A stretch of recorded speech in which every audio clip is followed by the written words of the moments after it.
So I've been looking into playing more Suda51 games ever since I played Killer 7.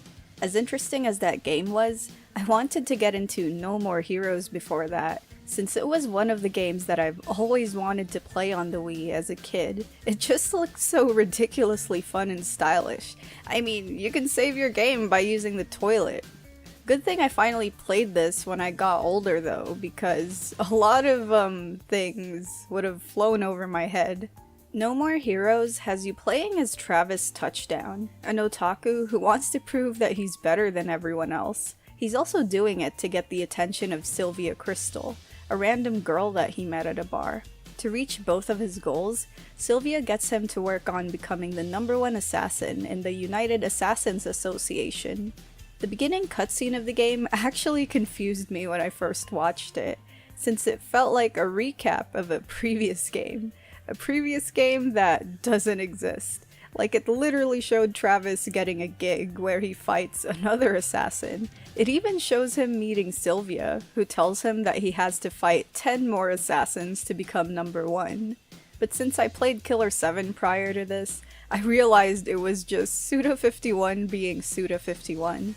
He was throwing players into a story that felt like it's been going on even before the game had started, and the cutscene even continues on to Travis's next gig, where you get to play through everything yourself.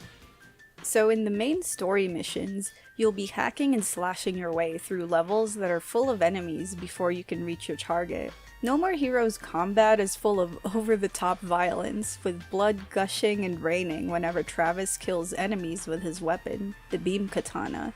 You'll be slicing enemies, using wrestling moves, and performing finishing blows throughout the game. What's even cooler is that if you successfully finish enemies off, slots will appear on the bottom of the screen. If they all line up, then you'll be able to use special attacks that include things like slowing down time or insta-killing anyone near you.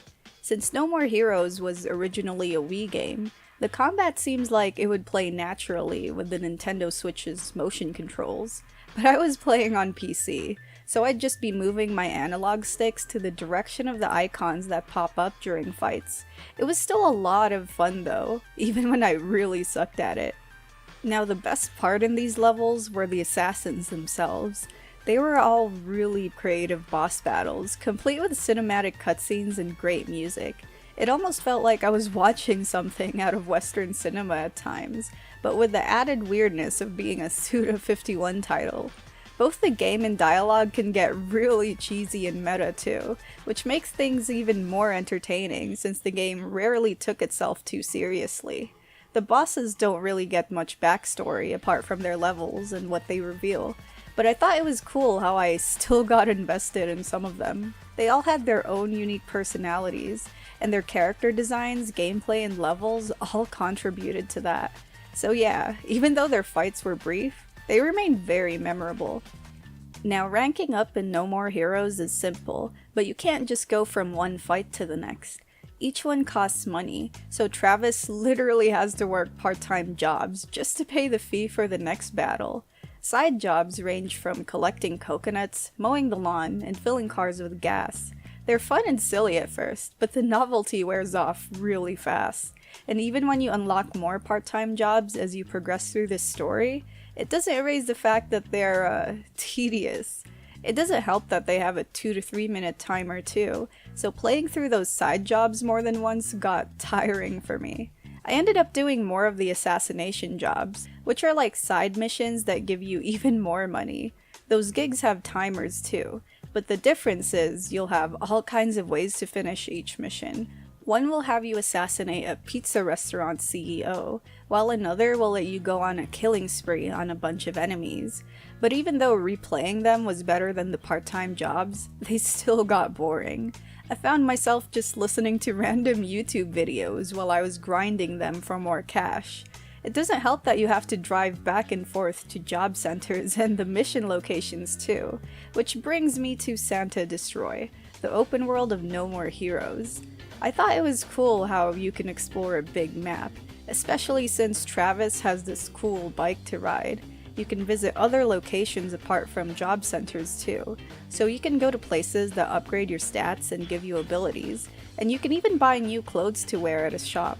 But I didn't want to play side gigs over and over just to buy new things for Travis to wear, so I just wore all the silly shirts I'd find in bins. But yeah, as much as the collectibles made the exploration fun, it didn't last long. Just like the side gigs, the open world got tedious after a while.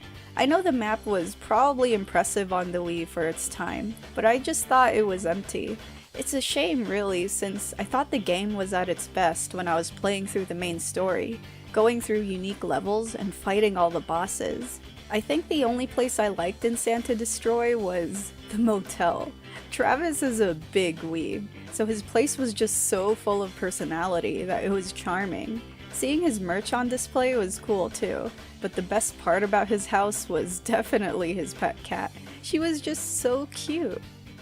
Overall, I thought No More Heroes was, It took me around 13 to 14 hours to beat the whole thing. I would have enjoyed the game more if it focused on the best parts, like the boss battles. Sadly, it's bogged down by repetitive gameplay and tedious side content. Oh, and it doesn't help that my game crashed a lot. It crashed like 10 times throughout my 14-hour playthrough. The only reason I kept playing was because I have a very high tolerance for older games and not so great ports. Plus, this port was still playable for me, since the crashes only happened in the open world, specifically when I'm entering buildings. I just made sure to save the game often if I felt like I was pushing my luck. But still, it was painful when I completed multiple side jobs and gigs, only for the game to crash before I could save. I know this port is buggy, but I don't know if what I experienced was a common issue for everyone who plays the Steam version. So if you're really bothered by issues like that, then I don't recommend the PC port, unless you're really interested in the game or you're already a fan. Even though playing through most of No More Heroes felt like a chore, I was just so interested in the rest of the game that I kept going. I thought its wackiness, commentary on video games, and otaku culture was really interesting, and it was oddly refreshing to play a game with an unlikable protagonist. Seriously, I couldn't stand Travis for most of the game. He grew on me eventually, but it's more like he's one of the characters that I could tolerate, since everyone else was more awful and evil than him. I know my thoughts on No More Heroes are mixed, but that doesn't mean I'm not curious about the second and third game, so I might check them out someday.